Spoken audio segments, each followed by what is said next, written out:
Good evening, everyone, and thank you for being here and not down the pub. Well done. I think that's the first accolade for everyone tonight. That's fantastic. I have 15 minutes from now, starting now, to talk to you about security in business. Before I start, I would really like to find out, so who here has a CISO or a head of information security role? Hands up. Brilliant, thank you. Who here would really like one of those roles? Talk to those. Okay, and who's just here interested in security and has a bit of a role in security in their job? Oh wow, fantastic! So this is a really this is an audience that really knows their stuff. Oh no, I'm leaving. Okay, so in this 15 minutes, what we're going to do is we're going to look at some of the common challenges for embedding information security into a business. Now, if you all do information security in your business, you're going to know exactly what I'm talking about.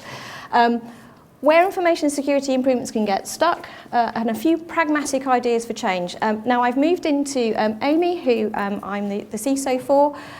They're a brilliant business and they are looking at improving their information security. So we're going from quite a low baseline. It's a company that traditionally digs potholes. So when you go and ask a company that wants to dig potholes, what's your information security, you get a lot of blank stares. But over the last 9 months, we've made some progress in this area, and these are some of the things that we've had to do to make that progress. And I say we because it's a little team. We have a team of 2. We have a ratio of 2 to 23,000, so we're doing well. And so we have to be quite pragmatic and we have to be quite proportionate in what we try to do. So the rules of the next 15 minutes are challenge the ideas. You might disagree with me. Please do. That's fine. If you do disagree with me, please say so afterwards and we can have a good discussion about it. Agree or disagree, please question at the end. We've only got 15 minutes, so can't do it now. And stay awake, unlike my dog who wouldn't get off the bed this morning. So he's still asleep. So when I first started in the business, and some of these examples aren't just from where I am currently, they're from other places that I've worked in, so don't feel that it's just from Amy. But business leaders will say, and please nod if you feel that this is something that you've heard, well, we don't need information security, we're not a bank. You know, obviously if you work for a bank, that doesn't apply. But I haven't worked in a bank. And what's happened is they all just sit there and say, oh, security is going to cost too much money. We don't need it. It's fine. We don't have any sensitive information. We dig potholes. How hard can that be? That's not sensitive. That's fine. We don't have doctors' information. You're just going to make me block everything and stop it all. It's just security. That's putting a cage around it, isn't it? We've just really got no spare cash at the moment. Sorry. We've got no idea what information we have anyway, so there's no point putting security around it. And you're going to make me change my password from password 1, aren't you? You're going to come in and you're going to make me have a strong password. Oh, I can't remember passwords. Leave me alone. So those are the sort of things that if you're a security professional, you're tackling from day one. So you can use scare tactics. You can go into the board and you can produce these lovely things. I'm sure you've all seen one of these and probably used them before. These are from the things you can get on the internet about all the lovely, scary things that are happening in the world. This was taken, a snapshot that was taken in February of this year. But the problem is, if you start presenting things which are too difficult, too far away from your business, they're just going to look at you and go, yeah, but that's fine. Target isn't like us. Or talk, we don't do the same things as talk, so therefore it doesn't make any difference to us, we're fine. No, we're all right. It happens to everyone else. You know, we all in our own personal lives, maybe drive a little bit too fast because that accident happens to everyone else. It doesn't happen to us because we're good drivers, aren't we? We're fine. And that's the sort of thing. So scare tactics are good, but I found that you have to use them in a fairly careful way. Otherwise, you just bore everyone and the board just tells you to go away. So the other thing you can do is to try and take away the fear factor and start to talk about the resilience factor. And the government, the tiny thing that you can't read at the top, is some stuff on the Cyber Essentials work that the government have produced, which is really very, very helpful if you're starting to give information to your business. And I found that quite a nice way of presenting stuff to the business. And what it is starting to do is starting to say, look, you will get breached. You will have ransomware. Hands up anyone here that hasn't had a breach in their business? Hey, I didn't think there would be any hands. We've all had it. We've all had some sort of breach. We've all had malware. We've all had ransomware. It's not if, it's when. We all know that. So now, these days, it's not about security. It's not about your firewalls. You do need them, but it's about your resilience. And it's about selling to the business that we're not going to block, stop, and prevent. We're not going to protect. We are going to protect. We're not going to make it cost. But we're going to recover. We're going to reuse. We're going to prevent and protect where we can. The other thing I have learnt over the years is I have to keep the jargon at bay. I have to try and avoid using the things I like to use, and sadly, I have to use the cyber word. I'm really sorry. Who here loves the cyber word? I do now. I didn't used to, because I used to think Doctor Who, but the business loves it. So I now use the word cyber because the government uses it, everyone uses it, the newspapers use it, so it gets into the business. It gets me the ability to talk to the business because they understand, it's in their newspaper article that morning. So great, I can use that word. I've got to like it, it's fine, I'm okay. Another thing that happens, sometimes we can get a little stuck when we walk into a business to try and get information security embedded in there. Who's got into the let's do lots of planning cycle? Oof, we really got to think about this, we've got to plan a lot. I think planning is the thing to do. We really need to think about this problem, we really need to get it in there.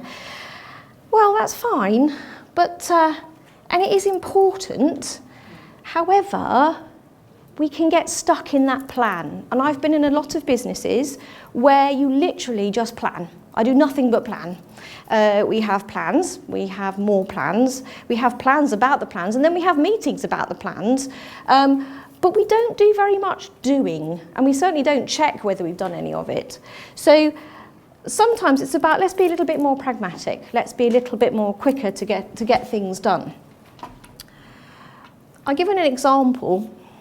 This was a business where they were quite short of money, so they spent 6 months and spent £120,000 asking an analyst to come in and check where they had a gap. What do they needed to do to get their information security? In the same period, they didn't spend any money on security because they were spending the money on the planning. The report stated that the business was a very low maturity and it needed to spend some money to really sort itself out. It was in a risk position. And then they went, oh, we haven't got any money, we just spent it all. That's the sort of the plan cycle that you can get stuck in. So it's about maybe going to the business, do you know what? If there is a great big sinkhole of problems, you can tell there's a great big sinkhole of problems. So let's start with a few little things, and when we are getting towards a gap, then we do the analysis, then we do the careful planning. But when we can see that there's nothing really in place, maybe let's just take a few pragmatic and proportionate decisions to move forward. So I use the 4 Ps. I start with people, because they're always the ones that are going to click on the malware. And believe you me, in my business, they are always the ones that click on the malware. It doesn't matter what I say, they will always do it. But it looked like I had an invoice from them. Encourage effective process, get the business, it's not an IT problem. I know I'm talking into an IT audience, but this is not an IT problem. This is a people problem, this is a process problem, this is a business problem that we're trying to solve. Ensure the response is proportionate and make pragmatic decisions. I also use the BFG approach, which is really listen to what the business wants to do. Think about the funding, because if you don't, I won't have a job. And think about the governance, so holistic information security. Try and get it holistic as opposed to just me coming in telling them exactly what they should be doing. I might have to change what I'm thinking in order to get it in the business properly. Talk like the business. In the old days, everyone's heard of the CIA triangle. The business I currently work in, the most important thing to them, availability. If they want to get that pothole filled, they need availability of data. They're not that bothered about integrity. If they go to the wrong road, it doesn't matter, they'll find it the next day. They're not that bothered about confidentiality. It doesn't matter as much because information about a pothole, well, that's not that sensitive. But availability, knowing where that job is at that time, is incredibly important. So I have to change my mindset, because where I was before, I was working in the university sector with the national health data. Confidentiality was absolutely critical. Availability, not such a problem. So think about your business, think about try and fit it to what you want. As practitioners, we do tend to just think about confidentiality first, and it's about maybe we have to change our mindset and go, oh, okay, I'm going to have to think about availability. One of the things I do have is there's an enormous amount of control sets out there. We've got ISARCA here. I've done CISSP, sorry, other places are available. And so there's lots of control models out there. There's lots of things we can follow. There's lots of models that have been written. They're wonderful models.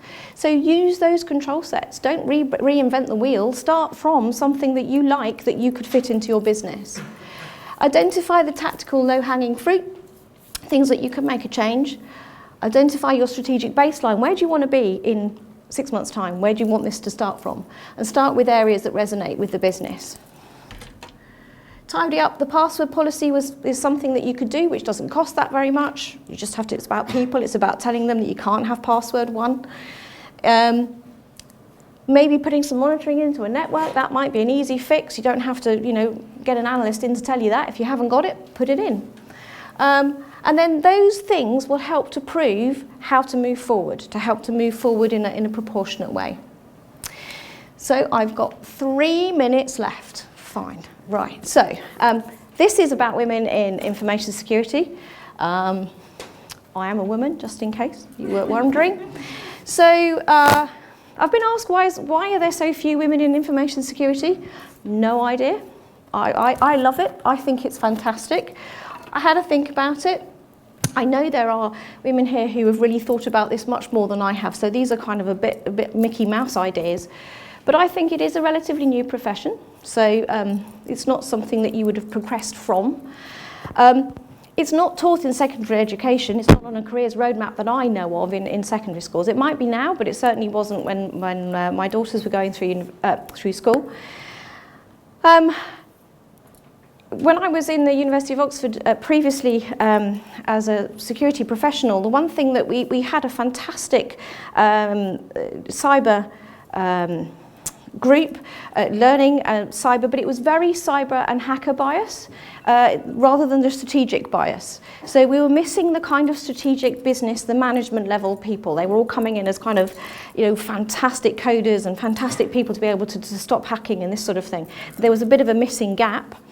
And I think while information security stays as just IT, we have a problem. Because people think, this is not for women, just women, this is for men and women. I think you think of the IT professional with the ponytail, I'm sorry, and sitting in the corner, in a cupboard, can't communicate, all those sort of things, those stereotypes, which we all know in this room are not true, are the sort of things that come into people's heads. And information security, unfortunately, has that stigma, which is why I never mention that I do it in the pub, because it's very embarrassing. But I think it's a growing and it's an interesting profession. I love it. I think it needs to be sold. I think the more people that stand up and say this is fantastic. I come from a legal background. I then did traditional IT. And then someone created information security. Oh, that's like my dream job. I can do compliance and I can do IT. I can be a geek one day and I can write a policy the next. It is amazing. I love it. CISO level is fantastic. It means the glass ceiling is C level, which means that there is no glass ceiling. It's a great career progression. And there are lots of empty posts. If you're interested in this, there are so many empty posts in that C level position. Can't find people, can't find staff. And the way in is you don't have to be traditional IT to get into the job. You don't have to be traditional whatever. There's no traditional information security person. You just have to have the idea that you love it. And frankly, I'm going to tell all of you, I feel I am being paid to speak common sense. How awesome is that? It is just common sense, isn't it? Sorry, it's a bit of a shouldn't. That's being filmed. Please don't say that. Yeah. Only to women, obviously. There is one thing. There is probably a reason why I'm in this profession. It's a very fickle reason, and that's because if you ever go to an information security event, there is never a queue for the lazies. So thank you very much. I have done my 15 minutes. Thank you.